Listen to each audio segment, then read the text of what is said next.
art of communication is the language of leadership. Hello and welcome to Inspiria Gyan series, your favorite podcast platform. As you people are aware that we invite guests and experts from different career field to our podcast. And this is going to be the 6th episode, and the topic which we will take up in this episode is how to give great presentation. And to talk on this topic, I have a very special guest with me, Miss Shweta Sharma, Assistant Professor, BBA Department from our own Inspiria Knowledge Campus. Thank you for coming on our podcast, ma'am. Thank you for having me here. The pleasure is all mine. Thank you.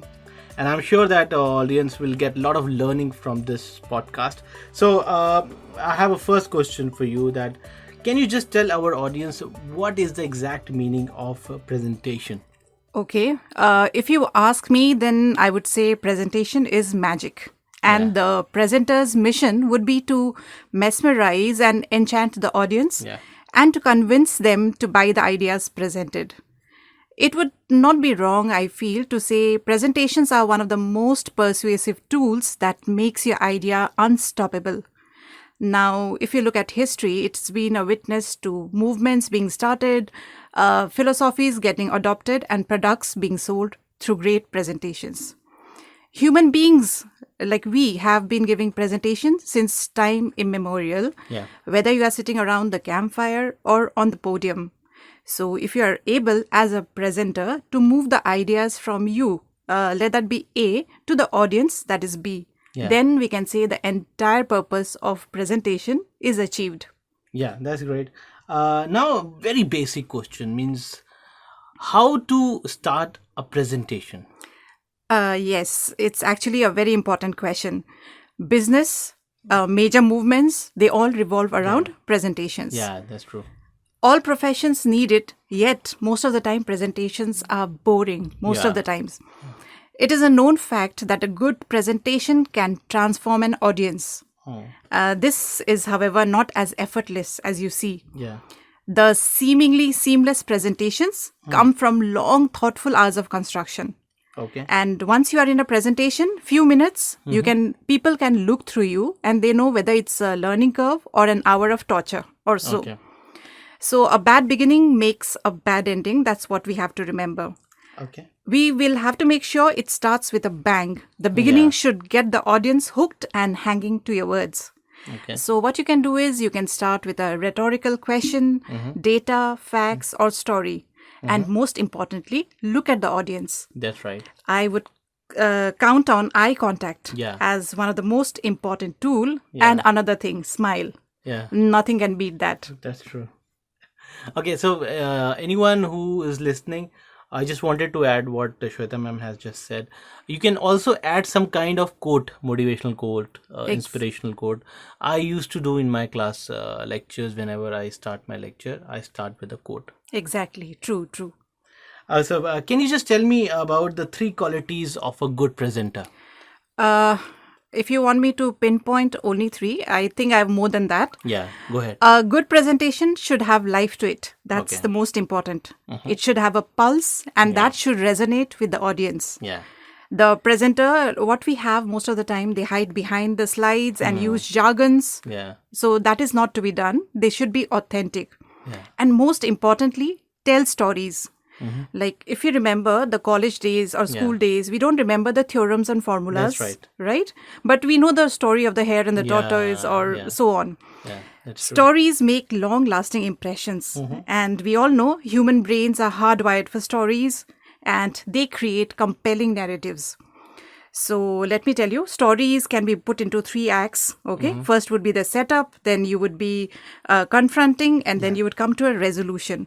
And lastly, very important, brevity. Frankly, no one is interested in long presentations. That's true. And the presentation with as it mentioned, just a PowerPoint, just few point, and you are just going to elaborate that thing. Just few points, visuals. Actually, it's very attractive when you have visuals in front of you. Visuals in terms of pictures or just 1 or 2 words here and there. Because most of the people, they read from the slides, and that is not to be done. So what you are telling me that you can put some kind of bullets over there, but at the same time, the bullet should be complementary with that particular pic. If you are putting some kind of pic which is relating with text, that's what you want to say? Yes, exactly. But bullets, I feel, is more formal. Okay. So why don't you make your words scattered here and there with lots of pictures so that Okay. it gives visual input to the audience as well. That's true. So can you just tell me that what are the 4 basic steps of a good presentation? Okay. As I've already stated, and you also said, you should have a attractive visual, and it should be combined with a creative, well-prepared content. Okay. And like when we hear good presenters around us, it is not just the result of overnight work. Yeah. They work for many, many hours, many, many days, and they come up with a good presentation. Yeah. After creating content, you need to revise the script, rehearse, and fine-tune wherever needed, because nothing comes easily. Yeah. Conceptualize and frame stories, and most importantly, develop a stage presence. Okay. And of course, you are allowed to be nervous because the audience wouldn't want over-smart, overconfident people over there. Like, be slightly nervous. It's okay. And you don't make errors also if you are nervous. Focus on delivery. Yeah. And it's a good idea to know the audience beforehand because you know what clicks. Is it a group of teenagers you are talking to? Is it adults? So you know how to talk accordingly and create a connection with the audience as you go to them. And lastly, most important thing, we all have our strengths and we all have our weaknesses. Yeah. So find your strengths, play on it, find your weaknesses, improve it, and then voila, you are a magician on stage. Okay. And do you remember your first presentation? I remember I had bungled it up because I did exactly as I told not to do. Okay. I was very obscure. It was slides and I was reading from the slides. Then I saw the audience's reaction and knew this is not the way to go. So what did you learn from I learned mistakes?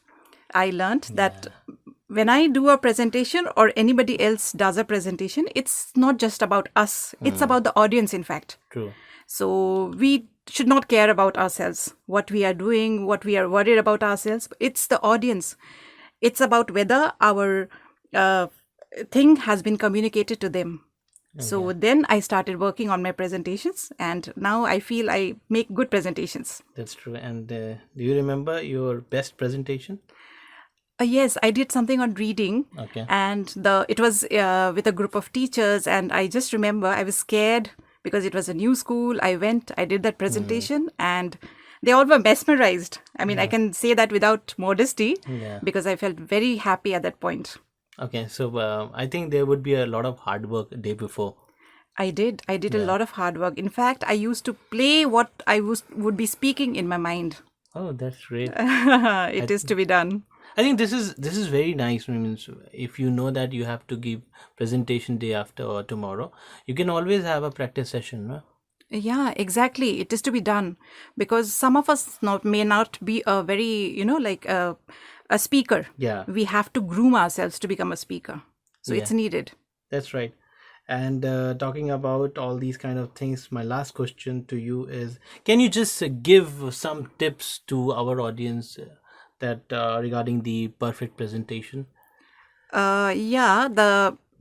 If you have listened to TED Talks and some wonderful presentations given by the people out there, you can see it's always story based. It's like a detective story. Who done it? The things come unfolding. You don't give everything away at flash. And most importantly, be confident. Be nervous, but be confident as well and believe in what you have to say. Because if you are just saying without believing, then half of the effort is wasted. That's true. Any other thing which you would like to tell from your perspective, from your experience, that would help our audience? Yes, I would like to say to all those people who are struggling to speak, who are struggling to present, that we all can do it. Yeah. It's not that we are born with that talent. We need to practice and take this very seriously. That's true. And I think this is the best time. And what I used to say that, YouTube is the biggest teacher. So you will find a lot of good content on YouTube. Can you throw some light on that? Yes. Yeah. I would say YouTube is my university. Yeah, after university. Same here. I learned from YouTube. Yeah. Of course, there are lots of content you have to filter. Yeah. Good ones, bad ones. And you can learn a lot from YouTube. That's right. And talking about my experience, I learned, I think I'm here because of the YouTube, I will say that. Okay. Because I've learned a lot of things, and it's such a great place to learn. If you want to learn anything, it's there. You type anything, you will get it. Yes. So talking about our topic as well, you will see a lot of topics, a lot of videos. So on this note, I would like to end my podcast. Thank you, Shweta ma'am, for joining in. Thank you for having me. Thank you. Okay, so audience, if you have any questions, please write us in the comment section. We'll try to give you an answer. So thank you everyone for joining in. We'll see you next week with some other guest. Till then, please take care of yourself. Goodbye. Have a nice day. Thank you.